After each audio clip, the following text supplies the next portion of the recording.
किरण गोयल गायब है और समंदर से बहकर किनारे पर एक लाश मिली है। क्या यह शव किरण का है? यह सुसाइड है या कत्ल है, या फिर किरण के पति का क्रिमिनल अतीत इसके लिए जिम्मेदार है? आज हम देखेंगे कल शुरू हुए इस केस का दूसरा और आखिरी भाग। क्राइम पेट्रोल सतर्क। नहीं, ये मेरी किरण हमारी बेटी नहीं है।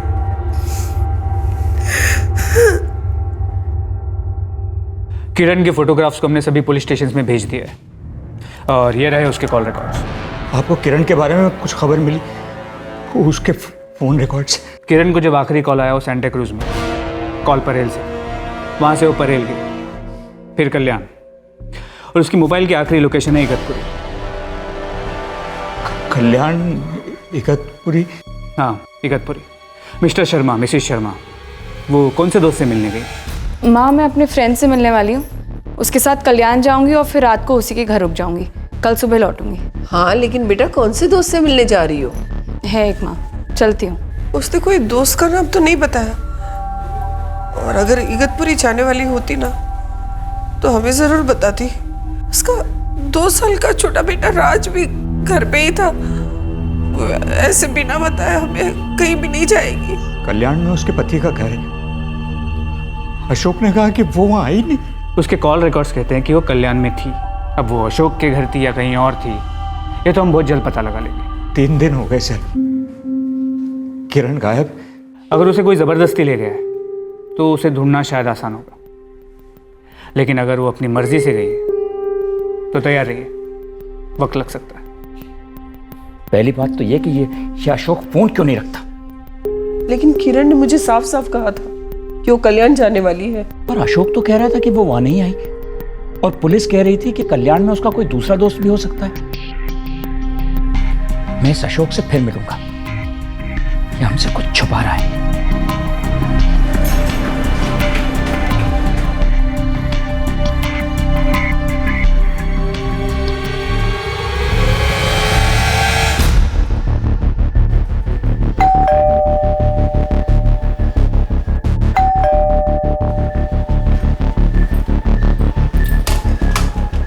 नमस्ते अंकल। मुकेश है घर पे? मुझे नहीं पता अशोक कहाँ है। दरअसल जेल से छूटने के बाद हम दोनों ज्यादा टच में नहीं है। मुकेश, 3 दिन पहले किरण ये कहकर निकली थी कि वो कल्याण जा रही है, तो जाहिर सी बात है कि वो अशोक से मिलने गई होगी। पर अशोक का कहना है कि वो वहां आई नहीं। मैं क्या जानूं, मुझे तो ये भी नहीं मालूम था कि वो यहाँ आ रही है। तो फिर कहाँ गई वो? ऐसे कहाँ गायब हो सकती है? सॉरी अंकल, किरण ने मुझे कई दिनों से कांटेक्ट ही नहीं किया। बादल, तुम्हारे कोई ऑफिस में है जिसका घर कल्याण में हो? नहीं अंकल, मुझे तो नहीं मालूम। वैसे किरण की दोस्ती मेरा और शर्मिला के साथ ही है। फिर वो गई कहाँ? अंकल, कुछ भी खबर मिले सबसे पहले मैं आपको कॉल करता हूँ। कल्याण में तो खैर अशोक रहता है, कहीं उसी से मिलने का प्लान था और घर पे बोल दिया हो बस दोस्त। मुझे तो ये अशोक पहले से गलत लगता है। क्रिमिनल बैकग्राउंड इतनी आसानी से थोड़ी जाती है। खैर वो तो है, पर वो सांता क्रूज क्यों गई होगी? किससे मिलने? कौन दोस्त है वहां उसका? आज तक मुझे तो कभी कोई ऐसे दोस्त के बारे में नहीं बताया। अब होगा ना कोई शर्मिला। अब सबके बारे में हमें सब कुछ तो पता नहीं चल सकता ना।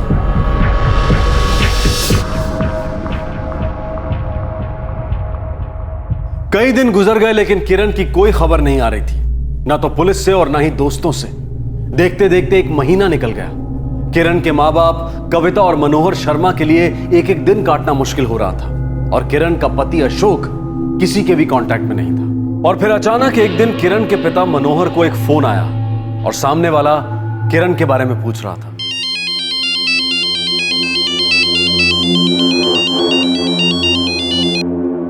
हेलो, मनोहर शर्मा? हाँ जी बोल रहा हूँ। आप कौन?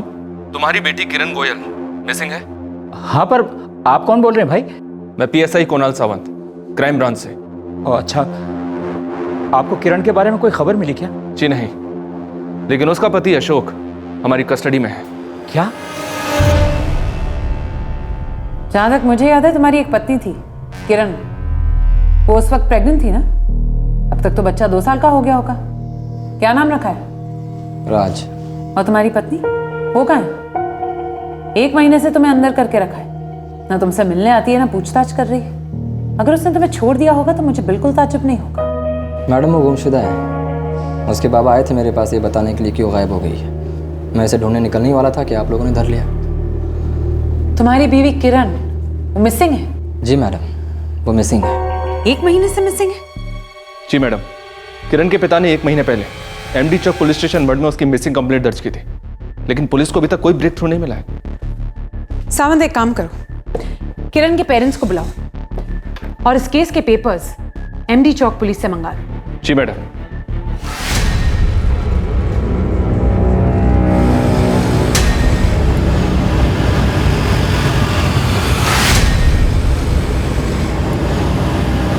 मनोहर जी, कविता जी, हमने 1 महीने पहले अशोक को गिरफ्तार किया था। जी, अब क्या किया उसने? आप तो जानते ही, पिछली बार जब हमने उसे गिरफ्तार किया था उसने बंदूकें खरीदी थी। जी हाँ।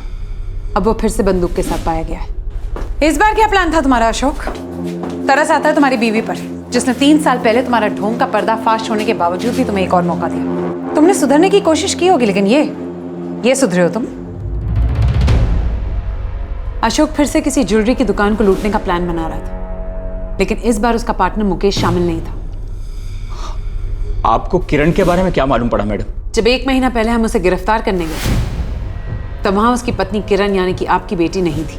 फिर 1 महीने तक अशोक से मिलने वो लॉकअप नहीं है, ना ही उसने फोन किया। तो मुझे लगा कि किरण ने अशोक को छोड़ दिया होगा। फिर मैंने अशोक से पूछा, तब उसने मुझे बताया कि किरण मिसिंग है।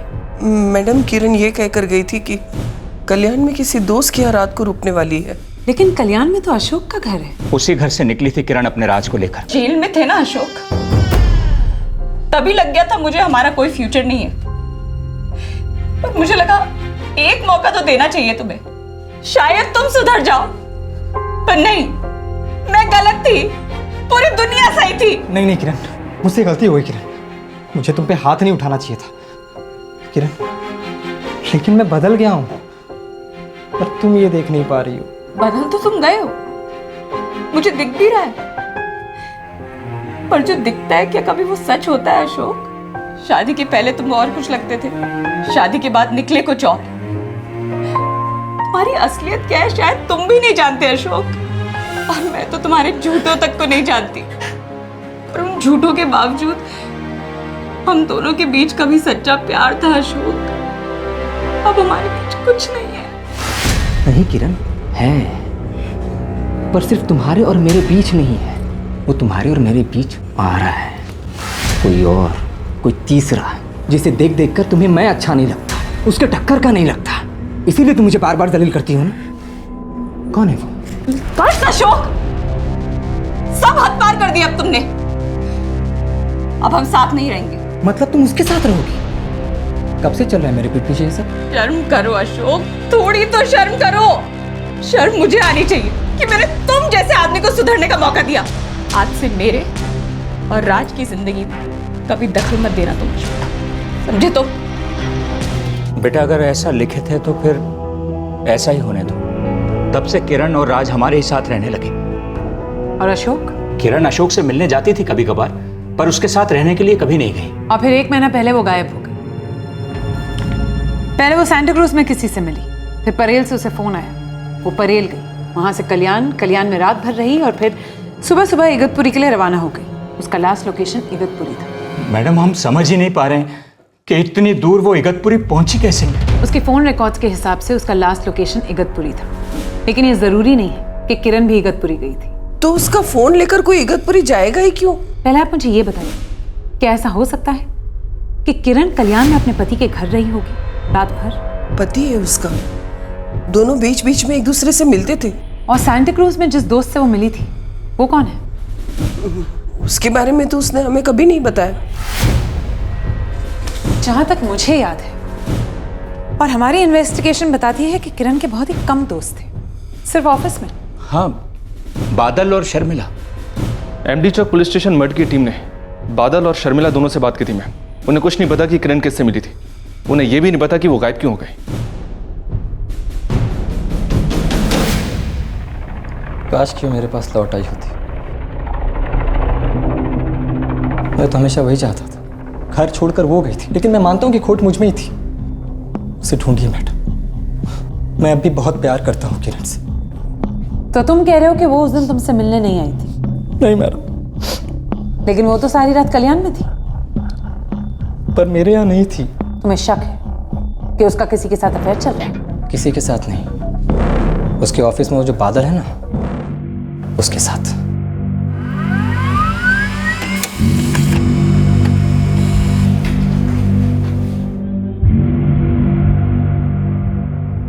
जी ठीक है।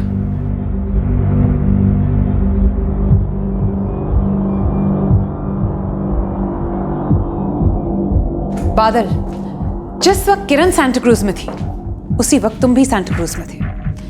एमडी चौक पुलिस स्टेशन मठ के ऑफिसर्स को तुमने झूठ बोल के गुमराह किया, लेकिन मेरे पास तुम पर भरोसा करने की कोई खास वजह नहीं है। जिस दोस्त से वो मिलने सांता क्रूज जा रही थी वो तुम ही थी ना?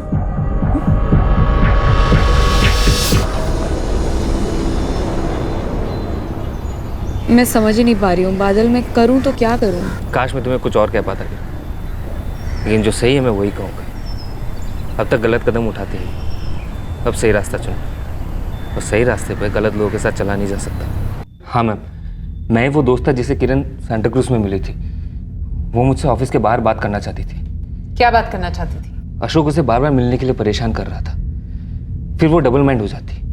कभी उसे लगता अभी भी प्यार है, फिर लगता नहीं वो गलत इंसान है। कभी लगता डिवोर्स ले लेनी चाहिए। किसे लगता डिवोर्स ले लेना चाहिए? तुम्हें, जो वो चाहती नहीं थी। मैम, मैं बस उसे प्रैक्टिकल होने को कह रहा था। देख किरण, तू अभी यंग, पूरी लाइफ पड़ी है तेरे साथ, तू फिर से शुरू कर सकती। छोड़ देना उसे यार, लीव हिम। तुझे ऐसे ही डिवोर्स मिल जाएगा। किरण, अब तक दिल की सुनते आई है तो आज ये हालत है। अब दिमाग से सोच, जो वार्निंग की घंटियां मिल रही है ना उन्हें सुन।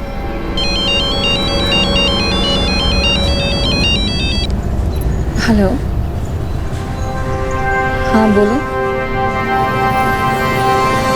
ठीक है।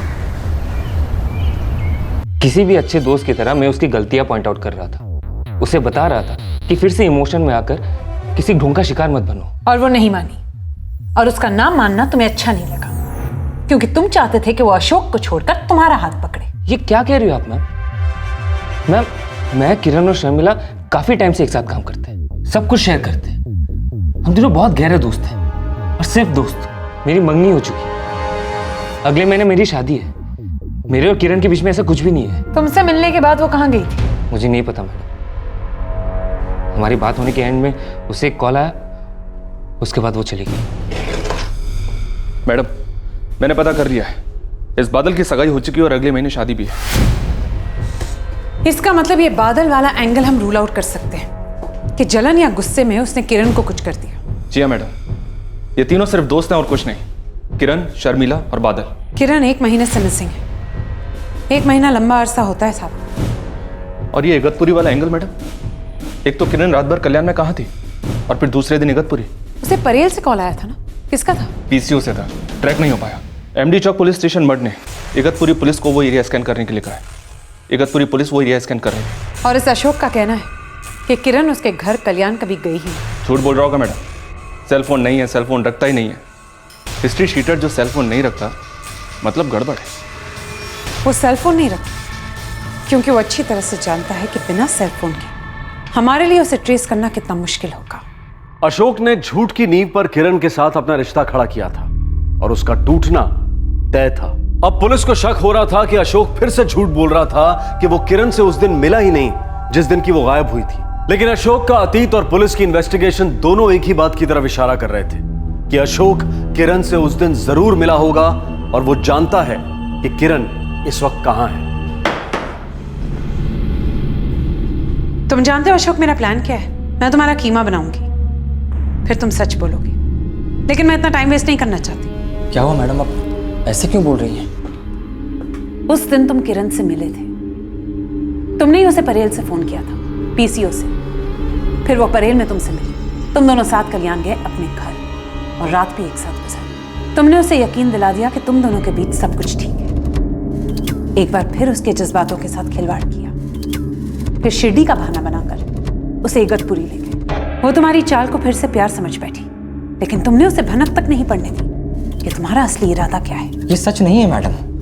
तुम फोन नहीं रखते क्योंकि तुम्हें लगता है कि फोन रखने से तुम पकड़े जाओगे। बिना फोन के भी तुम कई बार पकड़े जा चुके हो और इस बार भी तुम्हारा जुर्म पकड़ा गया है। जी नहीं मैडम, मैं उस दिन उससे मिला तक नहीं। मेरा यकीन कीजिए, मैंने उसका मर्डर नहीं किया है। मर्डर? मर्डर की बात किसने की? लेकिन अब मैं बताती हूँ, मर्डर हुआ है किरण का, जो तुमने किया।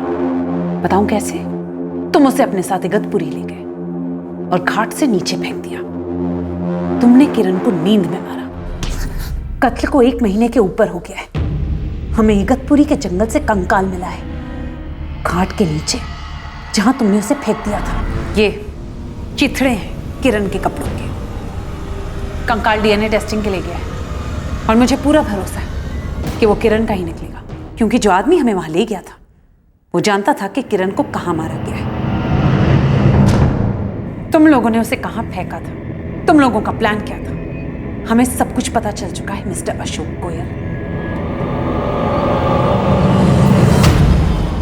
अशोक के पास सेलफोन नहीं है। क्या ऐसा हो सकता है कि वो किरण को अपने साथ इगतपुरी ले गया हो और वहां उसने उसके साथ कुछ कर दिया हो? सावंत एक आदमी है जो हमें बता सकता है कि अशोक गुनहगार है या नहीं।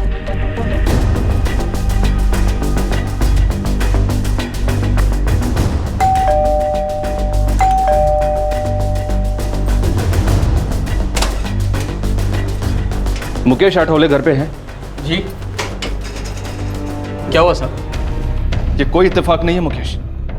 किरण के फोन की आखिरी लोकेशन और तेरे फोन की लोकेशन दोनों एक ही दिन एक ही समय इगतपुरी है। साहब मैं सच कह रहा हूँ साहब, कसम से मेरे को कुछ मालूम नहीं साहब। तुझे सब पता है मुकेश। एक सीधी सादी पिटाई नहीं होगी। जिन टांगों से तू इगतपुरी के घाट चढ़ा था ना, वो टांगे ही नहीं रहेंगी। इसलिए ज्यादा टाइम वेस्ट मत कर और जल्दी बता कि तूने और अशोक ने किरण के साथ क्या किया था।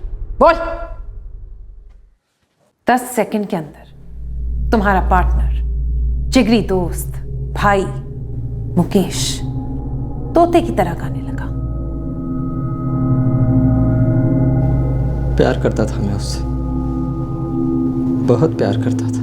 तुम्हारा प्यार ही एक ढोंग था अशोक, तो आगे जो भी होना था वो ढोंग ही होना था। दिमाग खराब कर दिया था उसने, मायूस कर दिया था उसने मुझे। वो वापस आना ही नहीं चाहती, तलाक मांग रही है। तूने उसके लिए इतना कुछ किया, लाइन छोड़ा, और अभी भी उसने तुझे माफ नहीं किया? अरे नहीं रे भाई, उसने तो मुझे माफ कर दिया था, सब कुछ सही जा रहा था, लेकिन वो में आ गया ना। वो उसके ऑफिस का दोस्त, क्या नाम है उसका? बादल। हाँ। साला चाबी मारता रहता है उसको, कान भरता है किरण के हमेशा। इस बादल को रास्ते से हटाना है, सबक सिखाना है इस साले को। मेरी जिंदगी में हाथ डालेगा, मेरी बीवी को पटाएगा, साले को काट डालना है। तू बादल को काटेगा तो किरण तेरे से हमेशा के लिए कट जाएगी। वो कैसे? क्योंकि वो जानती है कि तू उस पर शक करता है। तूने उसे बार बार बोला होगा कि उसका और बादल का अफेयर चल रहा है। वो जान जाएगी कि कांड तूने ही किया है और फिर तेरा पत्ता कट। अरे तो क्या हाथ पे हाथ धर के भजन करूं? जाने दो अपनी बीवी को दूसरे आदमी के पास। देख भाई, एक बादल जाएगा तो किरण दूसरे बादल पर चमकेगी। खोट तेरे ही घर के अंदर है। घर वो छोड़ रही है, बच्चे को अलग वो कर रही है, दिल वो तोड़ रही है, उसे घर आना ही नहीं है। मैं उसे घर से जाने ही नहीं दूंगा। घर तेरा रहा है भाई, वो लौटेगी मकान में और तुम दोनों रहोगे 4 दीवारियों के अंदर, और वो घर नहीं होता। साला सोच सोच कर दर्द होता है कि वो मुझसे प्यार नहीं करती। ऐसे दर्द का सिर्फ एक ही इलाज है, या तो खुद मर जा नहीं तो उसे मार दे। ऐसा दर्द और किसी तरीके से नहीं जाता। लिख के ले मेरे से। इस जिंदगी में तो मैं उसे तलाक दूंगा ही नहीं। तलाक चाहिए ना उसे, तो इस जिंदगी से तलाक लेना होगा उसे। जी मैडम, मैंने ही परिल से उसे फ़ोन किया था। हेलो। और हाँ, उस रात वो मेरे ही साथ थी, हमारे घर पर, जिसे वो तोड़ना चाहती थी। लौट आओ ना। देखो, हमारे बीच अब भी प्यार है। नहीं है। याद करो उन दिनों को जब हम मिलते थे, जब तुम बस मुझे याद करती थी और मैं हाजिर हो जाता था। याद करो किरण, अगर तुम मुझे छोड़कर चली गई तो ये जिंदगी मुझे छोड़कर चली जाएगी किरण। मैं मरना नहीं चाहता किरण, मुझे जीना है किरण। मैं मरना नहीं चाहता किरण, मुझे जीना है। और मेरे लिए जीने का मतलब तुम्हारे साथ जीना है। तुम्हारे बिना रोज मर रहा हूं मैं। मुझे बचा लो किरण, लौट आओ।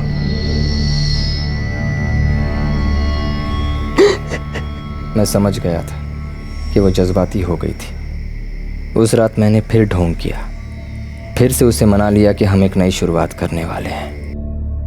मेरा ढोंग काम कर गया। वो मेरे साथ शिरडी आने को राजी हुई। उसे मना लिया कि दर्शन करके हम नई जिंदगी की शुरुआत करेंगे। वो मेरे साथ आ तो रही थी, लेकिन उसका चेहरा, उसका बदन, उसकी सांसें और उसकी नजरें सब एक ही चीज कह रही थी कि वो दरअसल मेरे साथ आ ही नहीं रही है। वो तो बस चल रही है। सही मायने में ये मेरे साथ कभी नहीं आएगी।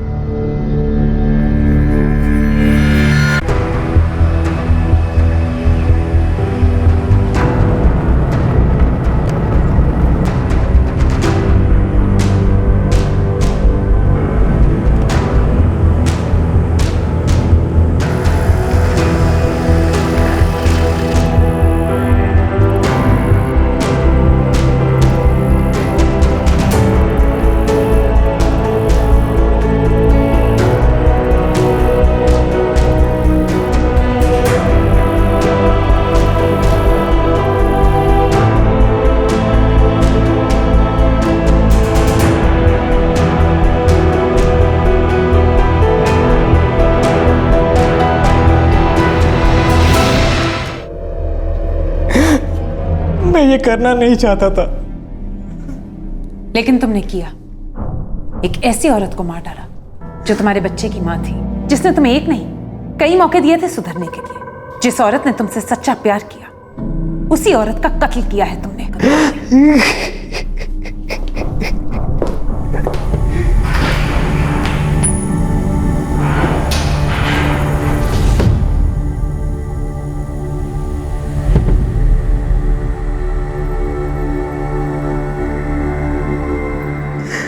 जब इतने दिनों से हमारी किरण मिली नहीं ना, तो दिल बैठ गया था मेरा। मैं आज तक नहीं समझ पाया हूं कविता कि हमारी किरण अशोक से मिली क्यों। जब पहली बार किरण को अशोक की असलियत का पता चला था, तभी उसे डिवोर्स दे देना चाहिए था। उसने कभी सोचा भी नहीं था कि उसका क्रिमिनल पति उसी को मारने के जुर्म में गिरफ्तार होगा। डीएनए रिपोर्ट्स आई और रिपोर्ट्स ने पुष्टि की कि वो कंकाल किरण का ही था। आर्म्स एक्ट के तहत सजा काटकर जब अशोक रिहा हुआ, तब उसने जुर्म छोड़ने की कसम खाई थी, लेकिन ऐसा हुआ नहीं। अपने दोस्त मुकेश के साथ मिलकर उसने किरण की पीठ पीछे कुछ और चोरियां की, और उसके बाद उसका सबसे बड़ा जुर्म था अपनी पत्नी किरण का मर्डर। अशोक गोयल और मुकेश आठवले को आईपीसी की धारा 302 के तहत हत्या के लिए और धारा 201 के तहत सबूत मिटाने के लिए गिरफ्तार किया गया है। उन पर धारा 34 भी लागू की गई है। किरण के माता पिता किरण के बेटे राज को बड़ा तो कर रहे हैं, लेकिन उन्हें हमेशा चिंता सताती रहती है कि इस बुढ़ापे में वो राज के लिए कितना कर पाएंगे। राज अपने माँ बाप की दुखद कहानी जानने के लिए अभी बहुत ही छोटा है। ये तो वक्त ही बताएगा कि वो कैसे रिएक्ट करेगा जब वो ये जानेगा कि उसका बाप एक क्रिमिनल है और उसी ने उसकी माँ की हत्या की थी। प्यार एक बहुत ही घना बादल है जो प्रेमियों को एक ऐसी धुन में लपेट देता है कि सच्चाई दूर दूर तक नजर ही नहीं आती। लेकिन जब ये प्यार का जज्बात एक रिश्ते का रूप लेता है, एक शादी में तब्दील होता है, तब असलियत से आंख मिलाकर कठिन सवाल पूछने चाहिए प्रेमियों को एक दूसरे से, और उससे भी ज्यादा अपने आप से, कि क्या ये रिश्ता वाकई हमारे लिए ठीक है? क्या ये रिश्ता हमें बेहतर इंसान बनाएगा?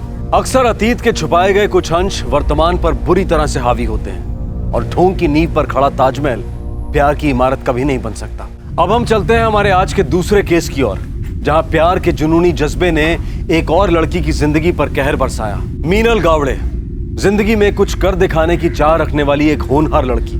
उसकी जिंदगी में एक ऐसा शख्स आया जो उसकी ना को, उसके इनकार को स्वीकार ही नहीं कर पाया।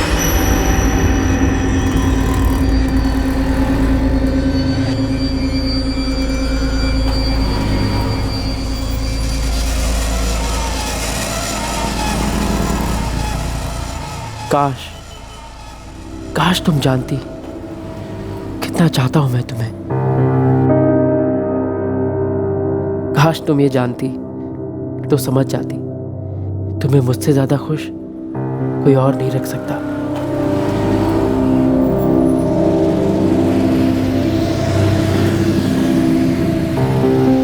मीनल, मीनल, मैं तुम्हारे लिए कुछ भी कर सकता हूं, बस एक बार हाँ कह दो।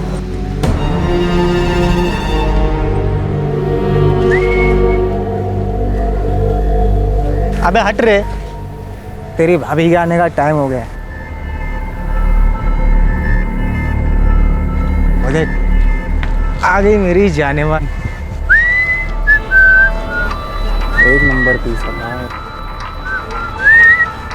अरे क्या रे मिनल, आज तो एक नंबर बोले तो SEXY। क्या रे मिनल, अरे एक बार अपन को ठीक से देख तो सही।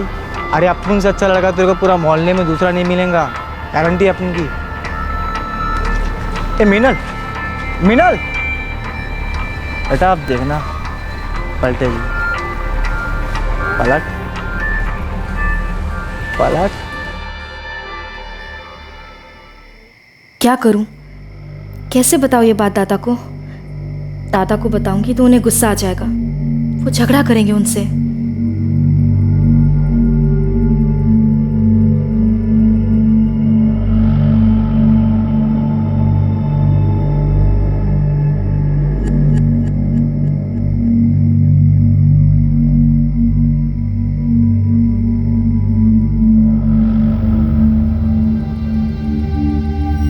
मीनल, काय झालं? टेंशन में लग रही? ऐसा कुछ नहीं है दादा। कुछ है तो हमें बताना, हम हैं तेरे साथ। कहा ना राज, ऐसा कुछ भी नहीं है। काफी दिनों से देख रहा हूँ, तू परेशान दिख रही है। मीनल तू घबरा मत, बोल क्या बात, बोल। दादा वो रोहन, प्लीज तुम उनके साथ झगड़ा मत करना। मीनल वो लोग तुम्हें इतने दिन से परेशान कर रहे हैं, तुम्हें तो मुझे पहले ही बता देना चाहिए था। इन लोगों को तो आज मैं ठीक करता हूँ। लगता है बॉडीगार्ड लेके आई है सर। अरे हम क्या मर गए थे, हमें ही रख लेती, अच्छे से बॉडी को गार्ड करते इसकी। साले छोड़ इसको, साले छोड़ इसको। याद रखना, आगे से कभी मीनल को छेड़ा ना, इस मोहल्ले में महाभारत कर दूंगा मैं, समझा? मैं डर गया यार मैं तेरी धमकी से। अबे जाना, तेरे को क्या लगता है कि तेरी हुई सड़क के मैं वनवास भाग जाएगा? हैं? भाग ले भगोड़े, तेरे लिए यही अच्छा है, समझा? अबे छोड़ो, वरना मुझसे भी पिटेगा और पुलिस से भी, और तेरा वनवास ना फिर पुलिस स्टेशन में शुरू होगा, समझा? और तुम भी सुन लो चमचो, अगर सुधरे नहीं ना तो तुम दोनों को भी बिना टिकट जेल यात्रा करवाऊंगा मैं। चल बे, चल बे, निकल। रोहन, ये क्या किया तुमने? तुम्हें लगता है ऐसे लड़ाई झगड़ा करने से ये लोग समझ जाएंगे? अगर नहीं सुधरेंगे ना तो फिर से मारूंगा इनको। ना ये सुधरने वालों में से है ना समझने वालों में से। दादा ने इन्हें समझाने की कोशिश की थी, पर इन्होंने दादा से बदतमीजी की और आज तुम झगड़ पड़े। तो क्या करूं? अगर ये लोग तुमसे बदतमीजी करेंगे तो जान से मार दूंगा मैं इनको, फिर जो भी होगा देखा जाएगा। इसी का तो डर है मुझे, इसीलिए मैं तुम लोगों को कुछ नहीं बताना चाहती थी। मैं और दादा यहाँ काम करने के लिए आए हैं, हमारा करियर बनाने के लिए। इन सब फालतू के झगड़ों में नहीं पड़ना है हमें, समझ रहे हो तुम?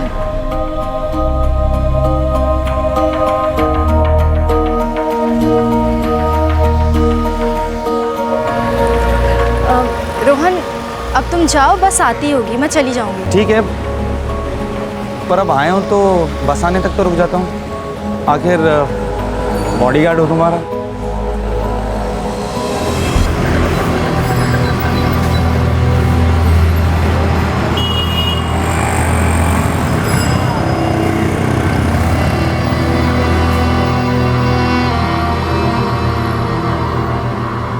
3 साल पहले मीनल का बड़ा भाई ऋषभ कोल्हापुर से मुंबई आया था काम की तलाश में, ताकि अपने परिवार को एक बेहतर जिंदगी दे सके। 6 महीने पहले अपनी ग्रेजुएशन कंप्लीट करने के बाद मीनल भी अपने भाई ऋषभ के पास मुंबई आना चाहती थी, ताकि वो अपने घर की आर्थिक जरूरतों को पूरा करने में अपने भाई का हाथ बटा सके और अपने माता पिता की अच्छे से देखभाल कर सके। लेकिन मीनल की ये इच्छा पूरी होने में एक अड़चन थी।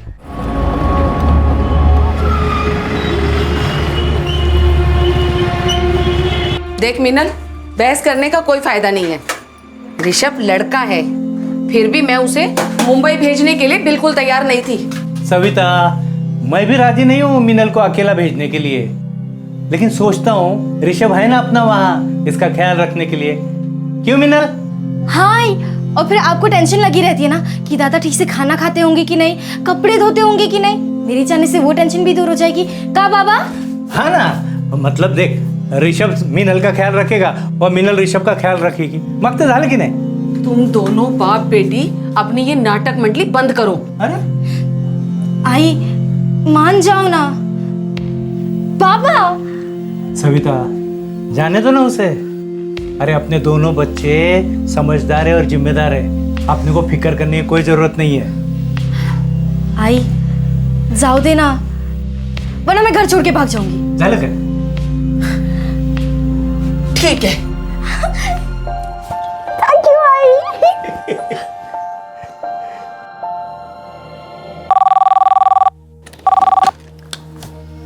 Hello, DN memorial hospital. जी, डॉक्टर मिश्रा 3 से 7 के बीच में मिलेंगे।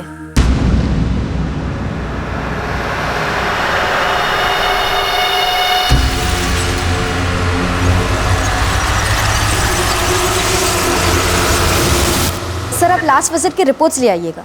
जी। वो क्या तुम्हारा बॉयफ्रेंड था?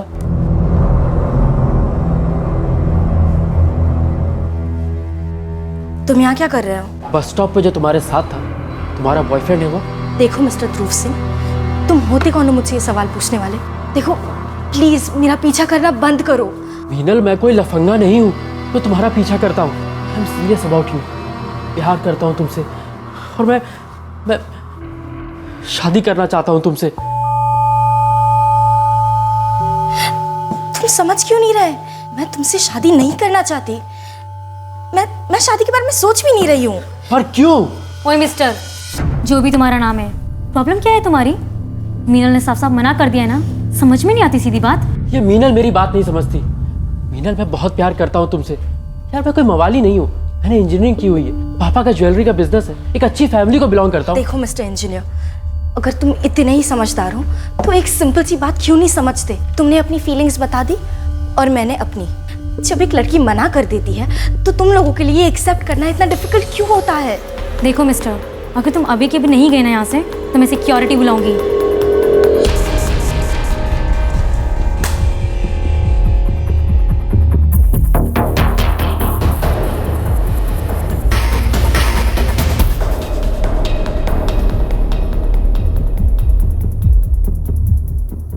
तो संभल के रहना ऐसे रोड साइड रोमियो से। किस किस से संभल के रहो यार? एक ये है जो रोज आ जाता है बस स्टॉप पर प्रपोज करने, और वो मोहल्ले के लड़के रोज परेशान करते हैं।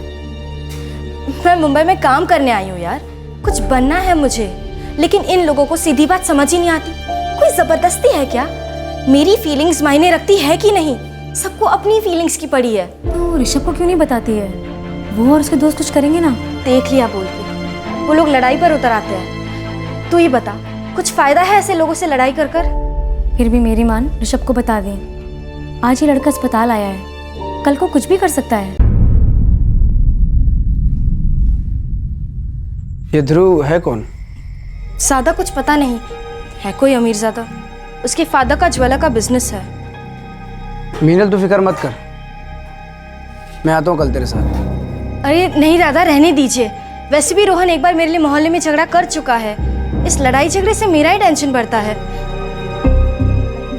अरे लेकिन मीनल। दादा रहने दीजिए, मैंने और सोनाली ने उसे हॉस्पिटल में बहुत डांटा, शायद वो दोबारा आएगा भी नहीं। और दादा, खाने के टाइम पे ये सब बातें मत करना, वरना वो रोहन फिर से तैयार हो जाएगा झगड़ा करने।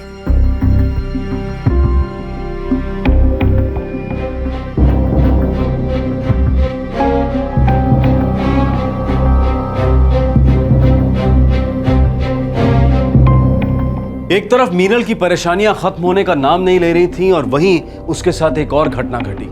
कुछ हुआ था जिसके बारे में मीनल के अलावा और किसी को कुछ पता नहीं था। मीनल उस शाम काफी गुमसुम सी थी। उसकी खामोशी में, उसके बर्ताव में उसकी उदासी साफ झलक रही थी।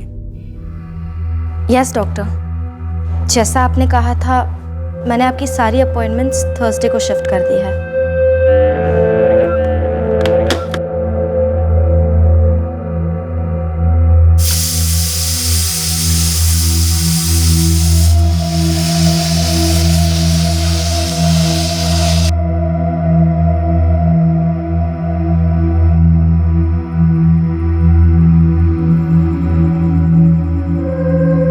मीनल, ठीक तो है ना? हाँ।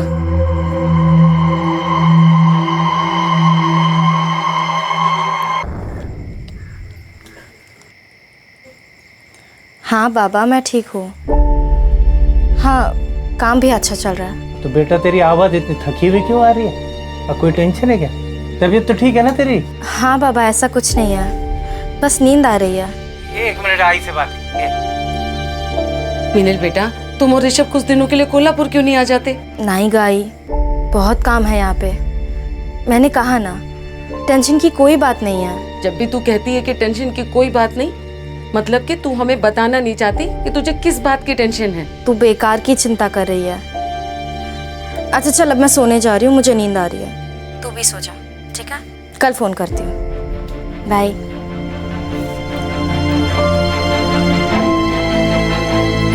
मेरा जी घबरा रहा है, मुझे कुछ ठीक नहीं लग रहा।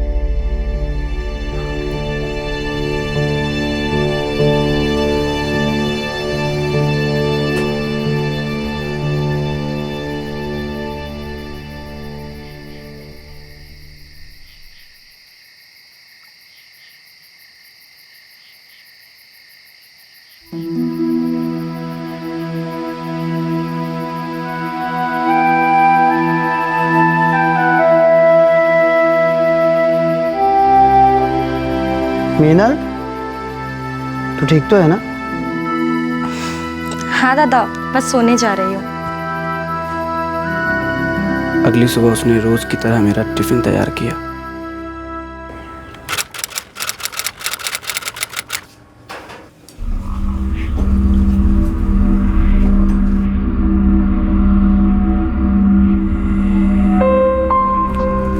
चल मीनल, निकलता हूँ मैं। हो दादा, टिफिन। मीनल अक्सर मेरे घर से निकलने के कुछ देर बाद निकलती थी और घर की चाबी पड़ोस में रख देती थी।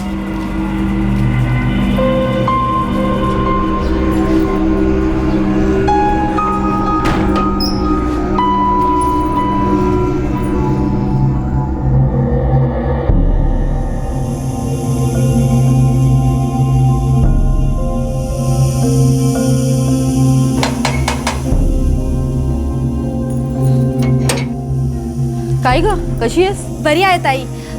चंदू काका घर पे नहीं है तो आप ये चाबी रख लेंगे, दादा आके लेके जाएंगे। ठीक है, चला येते मी। हाँ हाँ मीनल बोल। चंदू काका घर पे नहीं थे इसलिए मैंने चाबी आशा ताई के पास रख दी है। चल ठीक है, मैं ले लूंगा। Okay bye.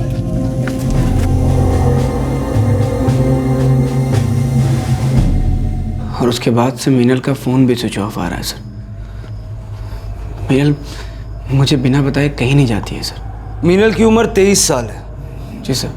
ड्यूटी कितने बजे खत्म होती है उसकी? 7 बजे सर। और कितना भी लेट होती है तो 8:30 बजे तक घर वापस आ ही जाती है। लेकिन आज The number you have called is currently switched off. The number you have called is currently switched off. Please try again later. Thank you.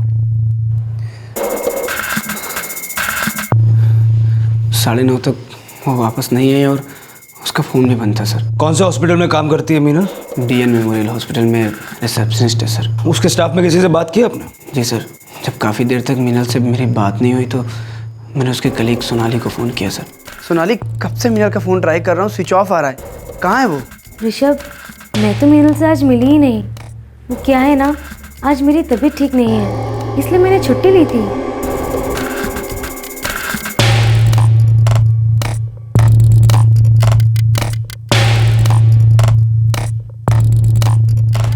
Hospital में बात हुई तो? नहीं यार, काफ़ी देर से फ़ोन लगा रहा हूँ, फ़ोन बिजी आ रहा है। हॉस्पिटल चल के देखिए क्या? हाँ चलो चलो।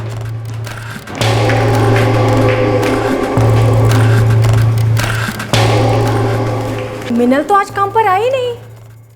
क्या? हाँ, हंगामा मचा हुआ था आज। सुपरवाइजर भी बहुत नाराज थे। एक तो सोनाली भी छुट्टी पर थी और मीनल भी नहीं आई। मीनल का फोन भी बंद था। अरे लेकिन मीनल तो सुबह टाइम पे निकली थी हॉस्पिटल आने के लिए। उसने खुद मुझे फोन करके बताया था। अच्छा, लेकिन वो तो यहाँ आई नहीं। कमाल है, कहाँ गई होगी मीनल? ऋषभ, सुबह तेरी उससे बात हुई थी, वो ठीक थी ना? उसने मेरा टिफिन तैयार किया और फोन करके भी बोला कि चाबी आशा ताई के घर पे रखी हूँ। और सुबह से उसका फोन भी स्विच ऑफ है। मेरे ख्याल से हमें पुलिस के पास चलना चाहिए।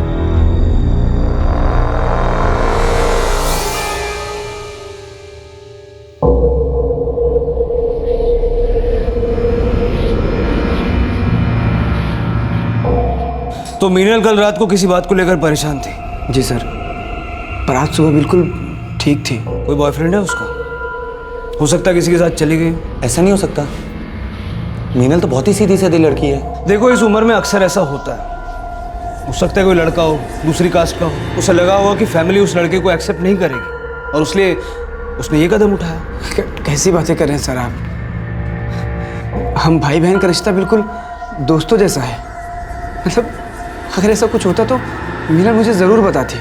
हमें उसकी एक फ़ोटो चाहिए, उसको ढूंढने की हम पूरी कोशिश करेंगे। लेकिन अपने तजुर्बे से एक बात बताता हूँ, मीनल की उम्र 23 साल है और कल रात को वो खामोश थी, यानी किसी असमंजस में थी। और सुबह होते ही उसने अपना फैसला लिया और किसी के साथ अपने आप से चली गई।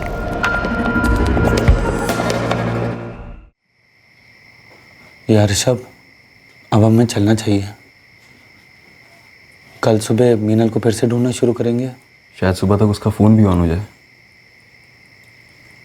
भाई ऋषभ, तो फिक्र मत कर, हम हैं तेरे साथ और मीनल पक्का मिल जाएगी। तो आराम कर ले थोड़ी देर।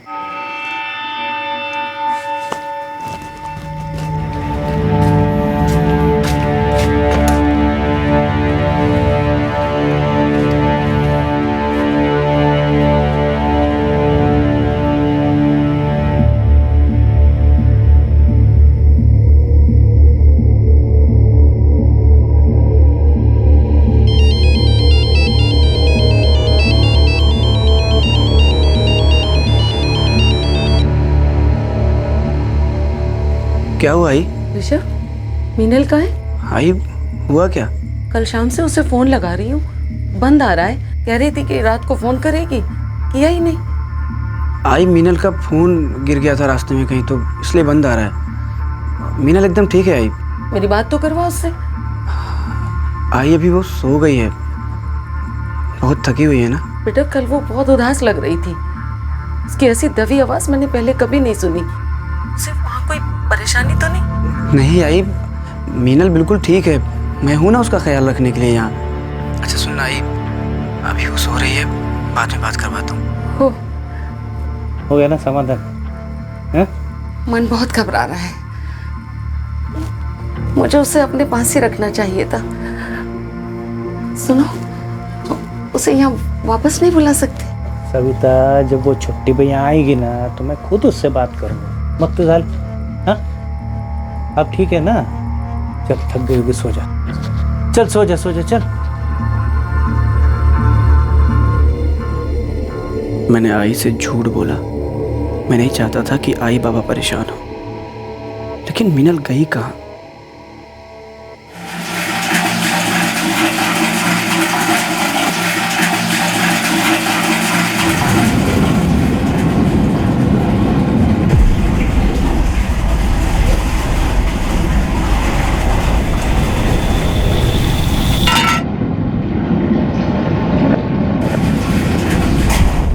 मीनल पिछली रात उदास क्यों थी? क्या उसे कोई अंदेशा हुआ था कि कुछ गलत होने वाला है? मीनल जिन लड़कों की हरकतों की वजह से परेशान थी, क्या मीनल के मिसिंग होने के पीछे भी उन्हीं का ही हाथ था? या फिर कोई और ही वजह थी जिसने मीनल को अचानक धर दबोचा था? उस रात मीनल के मन में कई जज्बात उमड़ रहे थे जिन्हें उसने किसी के साथ भी शेयर नहीं किया था। क्या मीनल के गायब हो जाने के पीछे किसी के चोट खाए हुए जज्बात थे जिनके बारे में किसी को कुछ नहीं पता था? जज्बात के बिखरे टूटे तारों से जुड़ा यह केस काफी पेचीदा था। मीनल कई दिनों तक गुमशुदा रही और कई अकल्पनीय वारदातों से गुजरने के बाद इस केस का सच सामने आया, जिसे हम दिखाएंगे कल रात 11 बजे इस केस के दूसरे और आखिरी भाग में। आपसे फिर मुलाकात होगी क्राइम पेट्रोल सतर्क में। तब तक अपना ख्याल रखें, सुरक्षित रहें और याद रखें, अगर जिंदगी में कुछ पाना है तो तरीके बदलिए, इरादे नहीं। सही वक्त, सही कदम, सतर्क रहें। जय हिंद। इस तरह के और भी एपिसोड देखने के लिए हमारे चैनल को सब्सक्राइब करें और बेल आइकन दबाना ना भूलें।